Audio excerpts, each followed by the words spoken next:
ta fidélité. Je dirai tout haut, Alléluia. ce que tu as fait pour moi. Je proclamerai la gloire de ton nom. Alléluia. Parlerai de ta Ta fidélité. Je dirai tout haut. Alléluia. Disons tout haut la bonté de l'Éternel. Bonjour chers frères et sœurs. Il est midi, on est lundi. On va passer un moment ensemble à parler de la foi. Je suis Chamim Oseni. Bienvenue à 30 minutes avec vous. Le Seigneur est avec nous et c'est notre plus grande joie aujourd'hui. Rendons grâce à Dieu. Alléluia. Bonjour à tous ceux qui sont là. Bonjour Marie. Bonjour ma sœur. Comment vas-tu? Est-ce que tu as passé un bon week-end? J'ai appris que tu as fêté un anniversaire d'église ce week-end. Les 12 ans de l'église de la victoire. Vraiment que Dieu bénisse l'église de la victoire et que Dieu bénisse toutes vos assemblées dans le nom de Jésus. Toutes les églises du Christ sont bénies dans le Christ, dans le bien-aimé, dans le nom de Jésus. Bonjour Inès. Bonjour, bonjour, bonjour ma sœur. Bonjour, connectons-nous. Aujourd'hui, nous avons une portion délicieuse de la part du Seigneur. C'est lundi, la semaine est devant nous. Le Seigneur a déclaré pour nous des bonnes choses. Il a des promesses, des projets de bonté, des projets de paix pour chacun d'entre nous. Et puis, on ne va pas commencer par être désespéré, n'est-ce pas? On ne va pas commencer par abandonner. Non. On commence cette semaine avec la foi. On commence cette semaine avec l'assurance. Mes frères et sœurs, commençons cette semaine. Cathy, le Seigneur te bénit. Bonjour, bonjour ma Cathy. Comment ça va en France? Widline, alléluia. Vous êtes bénis mes sœurs. Soyez les bienvenus. On va parler de la foi. On va commencer la semaine dans la foi. Parce que sans la foi, il est impossible de plaire à Dieu. Mais nous avons besoin de Dieu. Vous avez besoin de Dieu. Moi-même, j'ai besoin de l'Éternel. Je ne veux pas passer ma semaine sans lui. Alors, c'est une grâce pour nous de commencer par ce thème qui va nous permettre de construire notre assurance en Dieu. Alléluia. Aujourd'hui aussi, c'est un anniversaire pour 30 minutes avec vous. C'est notre 30e émission. Vraiment, je veux bénir le Seigneur pour votre fidélité, bénir le Seigneur pour votre présence et aussi bénir le Seigneur pour votre croissance. Parce que je suis plusieurs d'entre vous, indépendamment des lives, et je peux voir qu'il y en a plusieurs qui commencent à être transformés. Beaucoup de personnes ont reçu des rémas, des vérités qui sont en train de les faire passer d'un endroit à un autre, de les faire grandir. Et je rends grâce à Dieu parce que sa parole est là pour ça. Sa parole est là pour nous faire grandir. Sa parole est là pour nous édifier. Sa parole est là pour nous affranchir, pour nous rendre la liberté. Et ceux qui parmi vous sont en train de recevoir cette grâce à travers les émissions, à travers nos partages. Vraiment, je veux bénir le Seigneur pour votre vie. Je veux bénir le Seigneur pour sa bonté. Je veux bénir le Saint-Esprit pour son action, parce qu'il est toujours présent. À chacune des émissions que nous avons eues, le Saint-Esprit a été là. Il a ouvert votre cœur, il a ouvert ma bouche, il a déposé des paroles chez moi, chez vous. Il les a semés et il les a fait grandir. On n'a rien fait sans le Saint-Esprit et on ne fera rien sans lui, mes sœurs. On ne fera rien sans le Saint-Esprit, mes frères. On va continuer avec lui. Ce n'est que le début, ce n'est que la 100e émission. On rend grâce à Dieu. Je ne pensais pas me rendre aussi loin au début, mais j'ai vu votre soif. Le Seigneur m'a interpellée pour nourrir ses enfants. J'ai accepté le mandat et lorsque j'ai commencé, j'ai vu votre soif, j'ai vu votre faim. Et vraiment, j'ai eu cette compassion de venir à chaque fois déposer ce que le Seigneur a pour nous. Déposer une parole d'encouragement, déposer une parole d'exhortation, d'édification pour chacune d'entre vous. Et par la grâce de Dieu, ça a répondu d'une certaine façon à votre faim, à votre soif. Alors je remercie le Seigneur parce qu'il ne nous a pas oubliés. Dieu n'a pas oublié la francophonie. Dieu n'a pas oublié ses enfants. Quel que soit l'endroit où vous vous trouvez, en France, en Afrique, à Londres, en Chine ou en Australie, le Seigneur ne vous a pas oublié. Vous n'êtes pas ici pour rien. Ce rendez-vous, c'est un rendez-vous divin.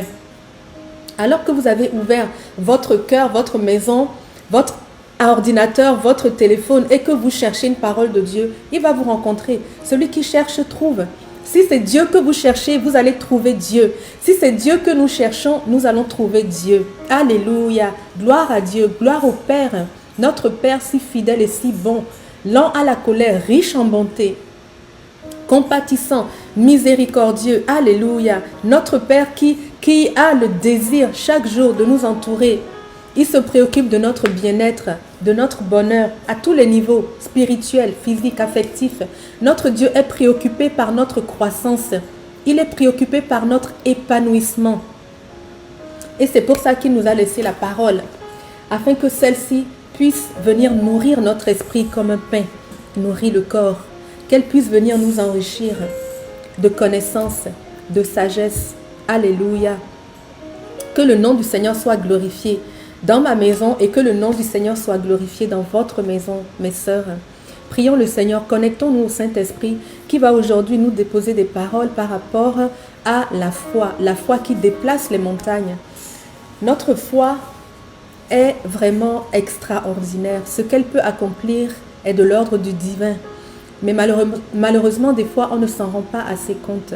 Mais nous le savons, nous allons aujourd'hui parler de ça. Nous allons nous connecter à la grâce de Dieu qui est présente et nous allons recevoir des outils pour grandir dans notre foi, dans le nom de Jésus. Prions, connectons-nous mes sœurs. Excusez-moi, j'ai un peu la gorge sèche, je commence à faire froid. On a allumé le chauffage et en tout cas, le Seigneur est avec nous, ça va bien aller. Merci Saint-Esprit, merci pour ta présence, merci pour ta fidélité, merci pour ton accompagnement. Merci parce que tu ne nous as jamais laissés. Nous voulons nous connecter à toi encore cette journée pour recevoir directement du ciel, recevoir directement du Père la parole qu'il a prévue pour nous aujourd'hui. Saint-Esprit, nous avons besoin de toi. Nous ne pouvons pas recevoir ni entendre la voix de Dieu sans toi. Alors viens ouvrir nos oreilles, Saint-Esprit. Viens témoigner à notre cœur que nous sommes des enfants de Dieu. Esprit de Dieu vivant, esprit de vie, esprit de réconciliation, esprit de résurrection. Alléluia, sois au milieu de nous, Saint-Esprit, esprit de vérité. Viens nous parler ce matin, ce midi, ce soir. Viens nous édifier.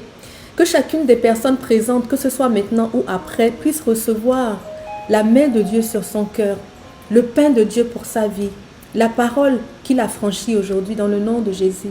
Que ta lumière soit, Papa, au milieu de nous, dans le nom de Jésus. Nous avons soif de toi, nous avons faim de toi. Seigneur, nous n'avons pas terminé avec toi, Papa. Nous avons encore besoin de plus. Nous ne quitterons pas, Seigneur, cet endroit sans que tu nous aies bénis. Alors, Seigneur, nous réclamons notre bénédiction d'aujourd'hui et nous la recevons dans le nom de Jésus. Alléluia, dans le nom de Jésus. L'Éternel est avec nous. Qui sera contre nous? Amen. L'Éternel est de notre côté. L'Éternel nous a choisis. Alors, tout va bien. Tout va bien. Aujourd'hui, nous allons parler de la foi. Donc, on a dit qu'on allait parler de la foi qui déplace les montagnes. Mais tout d'abord, je vais vous offrir un cadeau. J'ai un cadeau à vous offrir aujourd'hui. Est-ce que vous êtes prêts à le recevoir, mes sœurs? Est-ce que vous voulez le recevoir? Alléluia. J'ai prévu pour vous un cadeau qui, je crois, saura vous plaire. Gloire à Dieu. Karabashandere. Le voici. Est-ce que vous voulez le recevoir? Bonjour Christelle, tu es bénie, ma soeur. Alléluia. J'espère que ta semaine s'est bien passée, ton week-end plutôt, que tu as été vraiment visité par la main bienfaisante de Dieu sur ta vie, Christelle. Reçois-la encore aujourd'hui. Alléluia. Alors, pour cette 100e émission, j'ai prévu un cadeau pour vous, pour tous ceux qui sont là. Je viens de placer ici un lien Zoom pour une réunion. À 13h, heure du Québec, donc 19, en tout cas dans 45 minutes. Connectez-vous par ce lien sur Zoom. Nous allons avoir une réunion vis-à-vis. On va pouvoir se voir, on va pouvoir se parler. J'ai besoin de voir vos visages, j'ai besoin de vous entendre, j'ai besoin de vous bénir. J'ai besoin que nous passions un temps ensemble vis-à-vis. Alléluia. C'est ça le cadeau que je voulais vous proposer aujourd'hui. C'est un temps précieux que nous pouvons passer à échanger selon vos besoins que ce soit dans la prière ou que ce soit un éclairage, venez un rendez-vous dans 45 minutes avec ce lien Zoom. Connectez-vous, je vais vous y attendre et on va commencer le message maintenant et on va le terminer sur Zoom. Et on aura aussi l'occasion de faire connaissance. Amen. Alléluia, gloire à Dieu. C'est le Seigneur qui m'a mis ça à cœur. Dans la semaine, je lui ai demandé « Qu'est-ce que tu as pour nous comme cadeau, papa ?» Et il m'a parlé de cette connexion vis-à-vis. De cette connexion, on va pouvoir échanger verbalement, sans aucune interruption et s'enrichir les unes avec les autres. Amen. Donc, on va commencer tout de suite dans ce que le Seigneur a prévu pour nous. Nous allons parler de la foi, mes frères et sœurs. Vous savez, quand vous arrivez dans un pays, lorsque moi je suis arrivée au Canada, je venais tout droit de Madagascar. Ok. À Madagascar, la monnaie qu'on utilise, c'est le ariari, le franc malgache, ariari. Et sa valeur est un peu inférieure à celle du CFA. Amen. Donc, c'est une monnaie, si j'avais un billet, je vous l'aurais montré, parce que chaque pays a ses billets, a sa monnaie. Mais quand je suis arrivée au Canada, ici, pour y vivre, eh ben, je ne peux pas vivre au Canada avec les ariari malgaches. Je suis obligée de changer de devise. Je suis obligée d'aller à la banque et de faire des transactions. Soit alors d'ouvrir un compte ici et de commencer à faire venir mes dollars ici, mon argent ici et le transformer en dollars au Canada. C'est les dollars qu'on utilise. Dans chaque pays, il y a une monnaie. En Afrique de l'Ouest, en Afrique centrale majoritairement, on a le CFA. En Europe, il y a l'euro. Ici, on a le dollar américain, le dollar canadien, et etc. Et etc. Il y a le shekel pour Israël, qui est une très belle monnaie, enfin très belle dans le sens où les billets sont magnifiques, sont très colorés. Et donc, dans chaque pays, il y a une monnaie. Et de la même façon, dans le royaume de Dieu, il y a une monnaie. Cette monnaie s'appelle la foi. Quand on arrive dans le royaume de Dieu, lorsqu'on a besoin de consommer, de prendre quelque chose, d'acheter quelque chose, c'est par la foi que cela se fait. C'est par la foi qu'on obtient dans le royaume de Dieu.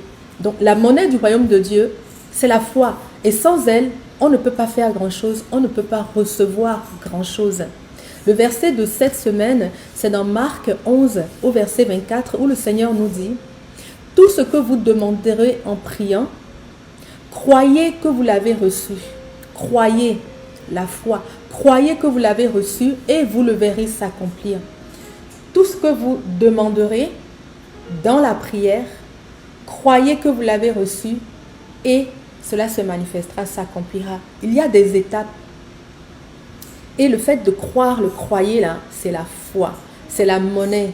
La prière, c'est la main qui tend et ce qu'il y a dans la main, c'est la foi, la monnaie d'échange. Sans la prière, on ne peut pas vraiment y arriver non plus. Il faut qu'on tende la main et c'est seulement par la foi qu'on va relâcher la monnaie et qu'on va recevoir, qu'on relâche et qu'on reçoit. Dans le nom de Jésus, c'est ce que vous faites tous les jours, je crois. C'est ce que moi je fais en tout cas et c'est ce qui fonctionne. Lorsque j'ai besoin de quelque chose, je fais des prières, j'adresse à Dieu mes besoins par des prières et le Seigneur me le rend, le Seigneur me bénit. Évidemment, lorsque j'ai fait des prières par la foi. Donc, il faut parler. Ça, c'est ce qu'on a vu la semaine dernière. Il faut parler. Dieu nous demande, allô, en quoi puis-je vous aider? Nous devons faire connaître à Dieu nos besoins par la prière. Mais une fois que nous sommes en train de prier, nous devons manifester la foi. Parce que si nous ne croyons pas que nous l'avons reçu, cela ne s'accomplira pas. Le verset de Marc 11, 24, il va aussi à l'inverse. Donc, si vous croyez que vous l'avez reçu, il va s'accomplir. Mais si vous ne croyez pas que vous l'avez reçu, ben, il ne s'accomplira pas. Parce que vous n'avez pas tendu la monnaie d'échange. Le ciel est ouvert pour nous. Le Seigneur est venu, il nous a couverts, il nous a sanctifiés. Nous l'avons accepté comme sauveur et à cause de son sacrifice à la croix, nous sommes passés de la malédiction à la bénédiction. Lui, il a pris la malédiction à la croix et il nous a donné la bénédiction. Le ciel est dégagé. Nous pouvons maintenant entrer dans le royaume de Dieu. Et c'est là que nous sommes, vous et moi, nous sommes aujourd'hui citoyens de ce royaume glorieux. Et Dieu veut nous bénir. C'est la bénédiction que Jésus nous a donnée. C'est écrit dans Galates 3 il a fait par cet acte, la bénédiction est parvenue à tout le monde entier. Tous les païens ont reçu la bénédiction qui était due seulement aux enfants d'Abraham. Et nous sommes devenus des héritiers d'Abraham. Donc nous sommes dans la bénédiction de Dieu. Nous sommes assis dedans, mais il faut que nous tendions la main pour la saisir, pour prendre ce que Dieu a pour nous. n'est-ce pas? Par la foi, nous devons tendre la main et prendre ce que Dieu a pour nous. Le ciel est ouvert, Dieu, sa volonté est bonne, il a tout proposé pour nous. Tout ce que vous pouvez imaginer, tous vos besoins, lorsque Dieu vous a créé, il savait de quoi vous auriez besoin. Il savait de quoi votre corps a besoin pour se nourrir. Il savait de quoi vous auriez besoin pour accomplir ses projets pour vous.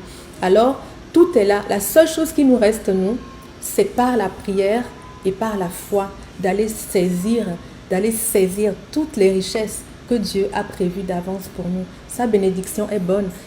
On parle ici de la bénédiction, pas de la malédiction. Donc l'Éternel est avec nous, mes sœurs. Est-ce que vous le savez? Mais depuis qu'on est ensemble là, je pense que ça c'est une notion que vous maîtrisez déjà. La notion qui veut que le Seigneur nous a rachetés complètement de la malédiction et nous a plongés dans la bénédiction. Normalement, vous comprenez déjà cette notion-là et vous êtes même capable de l'expliquer à un enfant. N'est-ce pas, mes sœurs? Est-ce que j'ai bien raison? Bonjour, cher Azed, le Seigneur te bénisse, je suis contente de te retrouver ici. Alléluia. Donc nous savons ça dur comme fer. Si vous voulez, on peut le lire dans Galates 3:13. C'est ce qui est écrit. Donc c'est ce que nous sommes en droit d'attendre de la part de l'Éternel. Et cette bénédiction est disponible. Cependant, nous avons quelque chose à manifester pour la saisir. Elle est disponible, maintenant il faut la prendre.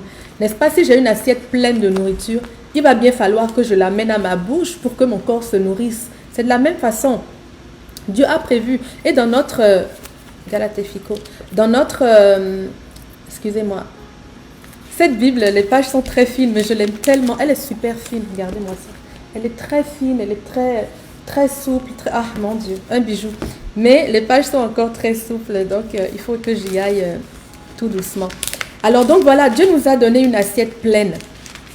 Il nous a donné plein de choses à manger. Maintenant, c'est à nous de les prendre et de les emmener à la bouche. Amen.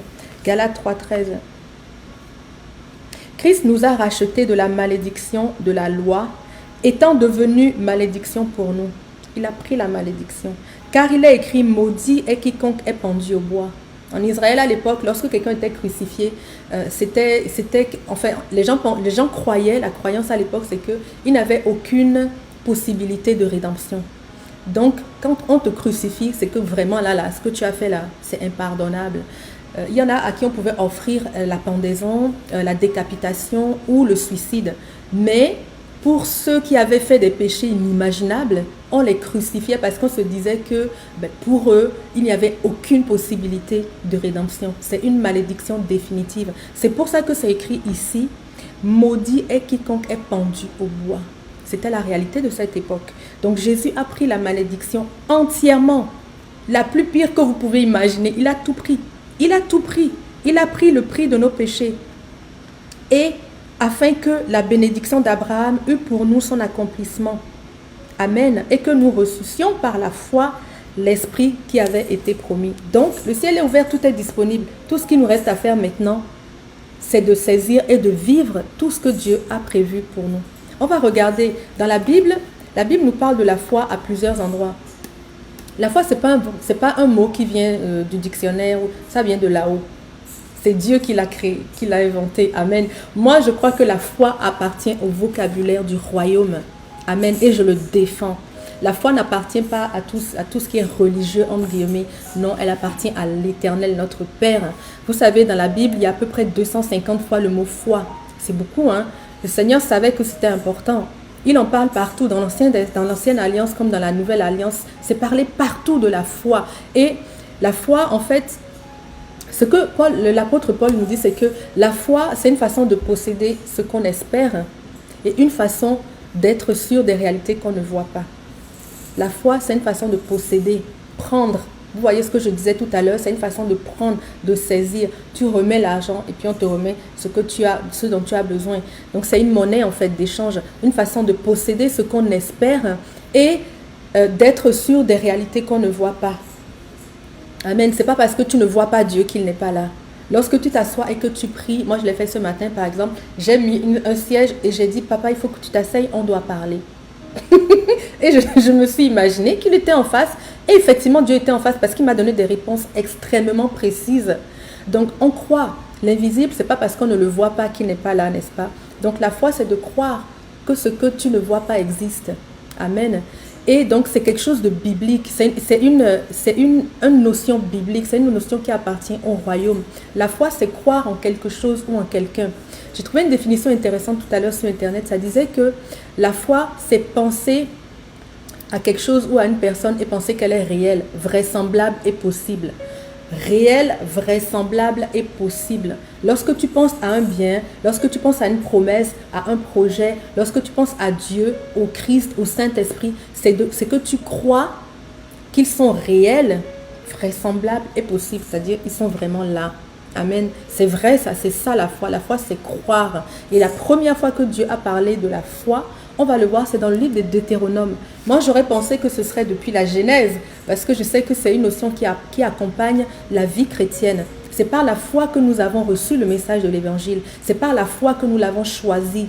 C'est par la foi que nous avons déclaré que Jésus est notre Seigneur. C'est par la foi que nous avons reçu le pardon de nos péchés. Donc, pour moi, la foi est là depuis le début. Amen. Donc, quand j'ai vu que c'était dans Deutéronome, j'ai souri. Mais quand même, Dieu s'adressait à son peuple lorsqu'il a parlé pour la première fois de la foi. On va aller le lire dans Deutéronome 9 au verset 23. Deutéronome 9 au verset 23. Dieu s'adresse à son peuple, donc à vous et à moi. Et c'est la première fois qu'il parle de la foi. On va écouter ce qu'il dit, c'est assez intéressant. Ok, lisons. Dieu dit, il dit, lorsque l'Éternel vous envoya Kades Barnea, en disant, montez, prenez possession, encore le mot posséder qui revient, prenez possession du pays que je vous donne.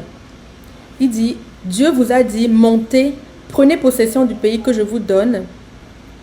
Vous fûtes rebelles à l'ordre de l'Éternel votre Dieu, vous n'eûtes point foi en lui, et vous n'obéîtes point à sa voix. Dieu est en train de parler à son peuple. La première fois qu'il parle de la foi, il est en train de s'adresser à son peuple. Et il est en train de leur dire, lorsque je vous ai envoyé mon prophète, celui qui a parlé de ma part, et qui vous a dit, l'Éternel nous dit, allons, montons, prenons la terre. Dieu dit, vous n'avez pas cru, vous n'avez pas obéi à mon ordre, vous n'avez pas eu foi en moi. Donc c'est la première fois que le mot apparaît. On voit clairement ici que Dieu parle à son peuple.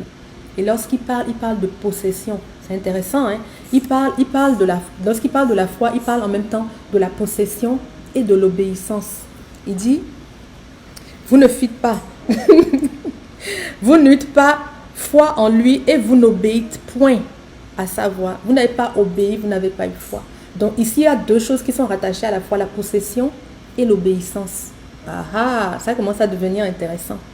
Dieu parlait de ça dans le contexte en fait de la terre promise, puisque le peuple d'Israël devait entrer en possession de la fameuse bénédiction que nous avons reçue justement à travers le Christ. C'est la bénédiction d'Abraham. Dieu avait promis à Abraham qu'il deviendrait une nation nombreuse et que le monde entier serait béni par lui. Donc, il donnerait à ses descendants une terre où coule le lait et le miel.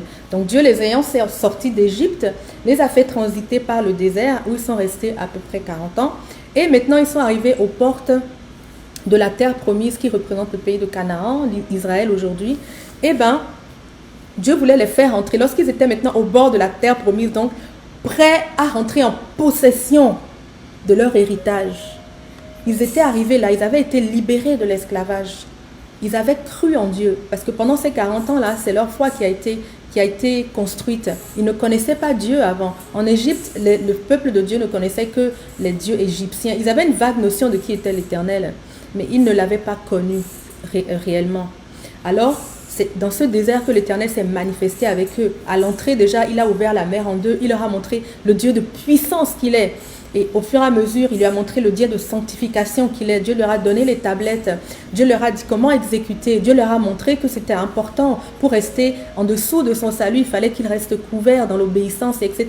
Dieu leur a montré son amour. Il leur a pardonné plusieurs fois leur désobéissance et les a bénis à nouveau. Bref, pendant ces 40 ans, Dieu s'est montré à eux. Donc, il les a libérés, il s'est montré à eux. Et maintenant, il veut les faire entrer en possession de ce qu'il a prévu pour eux. Nous, aujourd'hui, mes frères, moi et vous qui avons cru au Seigneur, eh bien, nous avons un héritage dont nous voulons rentrer en possession. Plusieurs d'entre vous ici, vous avez des challenges au niveau de la santé peut-être, au niveau des finances peut-être, au niveau du mariage peut-être, au niveau professionnel peut-être, au niveau social, au niveau spirituel. Il y a des choses dans votre vie que vous désirez. S'il n'y a pas de choses dans votre vie que vous désirez, vous êtes mort. C'est pas normal. C'est pas normal. C'est pas normal. Vous êtes censé être en vie. Amen. Vous êtes censé être en vie. Il y a une envie, il y a quelque chose, il y a une faim. Il y a quelque chose en vous. L'Éternel a déposé en vous le désir. Amen. Le désir de réaliser ses projets. Quand Dieu vous a créé, il ne vous a pas créé pour que vous soyez comme une plante sur terre. À juste être balancé comme ça, à regarder le soleil, le vent, la pluie. Dieu vous a créé à son image, avec une conscience, une volonté, une âme, et il vous a créé pour un objectif. Donc, c'est pas normal si dans votre vie aujourd'hui, vous n'avez rien comme envie, rien comme désir, rien comme projet. Allez auprès de Dieu qui est le Dieu de la vie, il va vous redonner vie. Il va vous montrer ses projets. Mais refusez de vivre une vie où vous êtes comme une plante. C'est pas normal, c'est pas normal, c'est pas normal. Donc Dieu s'adresse ici à ses enfants. Ils vont entrer en possession. C'est la première fois qu'il parle de la foi. Regardez ce que Dieu leur donne. Au Deutéronome 9, on va lire le contexte. Écoute Israël. Israël, c'est toi. Israël, c'est moi. Tu vas aujourd'hui passer le Jourdain pour te rendre maître des nations plus grandes et plus puissantes que toi. Ça, c'est ce que l'Éternel est en train de te donner. C'est ça ton héritage là. Il dit, tu vas entrer en possession aujourd'hui. C'est pas demain. C'est pour ça qu'on dit que la foi là, c'est la réalisation de ce que tu crois aujourd'hui et la matérialisation de ce que tu espères. C'est dans le futur. C'est une projection dans le futur, mais qui se passe aujourd'hui. C'est une action qui se passe dans le présent et dans le futur. C'est conjoint. Amen. On espère et on voit. Bref, en possession des nations plus grandes, plus puissantes, des villes grandes et fortifiées jusqu'au ciel. Dieu dit que tu veux rentrer en possession d'un grand peuple, un peuple grand et haut en taille. Des enfants d'Anak que tu connais et dont tu as entendu dire qui pourra tenir contre les enfants d'Anak. C'est-à-dire Dieu veut te donner les nations les plus fortes, les plus puissantes. Amen. Sache aujourd'hui que l'Éternel, ton Dieu, marchera lui-même devant toi comme un feu dévorant. Une autre partie de notre héritage, Dieu marche devant nous. Lui qui les détruira, qui les humiliera devant toi, et tu les chasseras, tu les feras périr promptement comme l'Éternel, ton Dieu, l'a dit. Ça veut dire quoi? Ça veut dire que toute chose concourt au bien de ceux qui aiment Dieu et qui sont appelés selon son dessein. Si tu es dans la volonté de Dieu et que tu marches donc sous son bouclier, tu marches dans l'obéissance et tout, eh bien, toutes choses vont concourir à ton bien. Tu pourras chasser les nations qui occupent ton territoire. Tout ce qui t'empêche de recevoir ta bénédiction, tu vas pouvoir l'évacuer. Par la foi, tu vas parler aux montagnes et elles vont se déplacer. Quel que soit ce qui t'empêchait de rentrer dans la bénédiction en possession, eh bien, tu es censé y arriver. Tu es censé y arriver par la foi. Dieu t'a enrichi. Ça fait partie de ton héritage. Dieu t'a donné une capacité. Et c'est en face de cette capacité, à cause de cette capacité, que tu as besoin de la foi. Donc la première fois que Dieu en a parlé de cette foi, c'est lorsqu'il a parlé de notre héritage. Donc c'est une affaire très sérieuse. Tout ce que nous avons besoin aujourd'hui, lorsque nous avons donné notre vie au Seigneur, la plupart d'entre vous, c'est parce que vous aviez un problème. C'est parce que vous aviez quelque chose qui ne marchait pas et vous avez vu en Dieu une solution. Et ce Dieu-là, il vous a fait des promesses. Et ces promesses sont réelles, elles existent. Si vous n'êtes pas encore entré en possession de ces promesses, c'est parce que vous n'avez pas manifesté la monnaie d'échange, vous ne l'avez pas tendue. Il faut que votre foi grandisse. Parce que la vérité, mes frères et sœurs, c'est que la terre promise existe. Lorsque Dieu en a parlé à Abraham, c'était quelque chose d'imaginaire pour lui. En plus, il venait d'une contrée très éloignée, qui était une des villes les plus fortifiées de l'époque. C'est tout ce qu'il connaissait. Il ne connaissait rien à l'extérieur des murs de cette ville-là. Mais il est sorti de son pays parce que Dieu lui avait dit quelque chose. Il est parti avec son père. Ils sont arrivés, ils se sont arrêtés en plein milieu. Son père a décidé de s'installer, de ne pas continuer. Mais Dieu lui a dit à lui, toi, avance, quitte la maison de ton père et va. Dieu lui a montré quelque chose. Ça n'existait pas encore. Dieu lui a montré, et c'était une vision. Et il a dû croire à cette vision-là. Se lever et dire, ok, moi je vais y aller. Et ça s'est matérialisé. La terre que Dieu a promis à ses descendants, elle existe. Elle existe jusqu'à aujourd'hui. La bénédiction de Dieu, ce qu'il vous donne, personne ne pourra vous l'enlever. Amen. Gloire à Dieu. Donc la foi, si on ne l'a pas, eh ben ça va être compliqué pour nous. Amen. C'est super important de savoir ça. C'est la base en fait. Si on est des enfants de Dieu et qu'on n'a pas la foi, eh ben, on ne va rien recevoir. C'est pour ça que je dis en possession, posséder. Là, on est en train de parler de rentrer en possession des choses concrètes que l'Éternel vous a promises. Je ne suis pas seulement en train de vous parler de la vie éternelle, je suis aussi en train de vous parler de votre vie d'ici. C'est sûr que si vous n'avez pas la foi, c'est pas à la foi qu'on accède au salut aussi. Mais pareil pour les biens d'aujourd'hui, les choses, le matériel dont vous avez besoin, les territoires, le lait, le miel, les vêtements, tout ce dont vous avez besoin, les pierres, les voitures, tout ce dont vous avez besoin matériellement, c'est aussi par la foi. Parce que Dieu a proposé tout ça pour vous. Dans sa bénédiction, il y a tout ça. Et c'est par la foi que nous allons la saisir. Alléluia. Bon, gloire à Dieu. Maintenant, on va continuer, on va regarder les implications de ça. Tout à l'heure, ensemble, on va regarder les implications. Mais je vous donne rendez-vous sur Zoom à 13h et on va aller un peu plus loin. On va regarder aujourd'hui, qu'en est-il de la foi actuelle? Là, on a vu la foi dans le Deutéronome, ce que Dieu nous a dit de la foi au début. Il a parlé de la foi en la mettant en parallèle avec la possession et avec l'obéissance. Alors, aujourd'hui, en 2020, quelles sont ces implications? Quelle est la couleur de la foi aujourd'hui? Qu'est-ce que ça veut dire pour nous? On va regarder ça ensemble tout à l'heure sur Zoom. Donc, venez, je vous attends. Je vous donne un rendez-vous. On va continuer cette discussion. C'est mon cadeau pour vous. Et c'est aussi un cadeau pour moi parce que je vais vous découvrir en visage. Gloire à Dieu. Je vous mettrai le lien aussi sur l'Internet tout à l'heure. À tout de suite mes frères et sœurs.